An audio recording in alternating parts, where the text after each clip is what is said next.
Sino ang gustong maging mahirap? Siguro walang tataas. Pero pag tinanong mo, sino ang gustong yumaman? Ako. Sabay ngiti. Kaunti lang ang tinatawag na maging mahirap. Karamihan tinatawag na maging mayaman. Minsan, mayroong lumapit na young rich man kay Jesus at tinanong, "Good Master, paano po ba magkaroon ng eternal life?" Sabi ni Jesus, "Gawin mo lang ang 10 Commandments." At isa-isa ni Jesus. Sabi ng young rich man, "Lahat po yan ay ginawa ko na." Sabi ni Jesus, "Isa na lang ang kulang. Umuwi ka, ibinta mo ang lahat mong ari-arian at ipamigay mo sa mga mahihirap." Nalungkot ang young rich man. Bakit?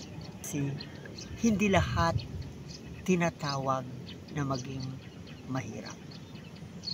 Mas marami pa ang tinatawag na maging mayaman. Special calling ang pagiging mahirap. Doon lang yun sa mga religious person. Katulad ng mga monk, mga madre, mga brother o mga pari na gustong mabuhay bilang isang religious. Pero karamihan tayo na nasa married life, single parent, single for life, bakit tayo tinatawag na maging mayaman o maging abundance in all areas of our life? Number 1, to sustain our mission. Number 2, to sustain our needs and to sustain our family and to help other people. Ikaw, saan ka ba tinatawag ng Diyos? Maging mahirap o maging mayaman o maging abundance in all areas of our life? Before we end this teaching with you, may I invite you for our free financial education.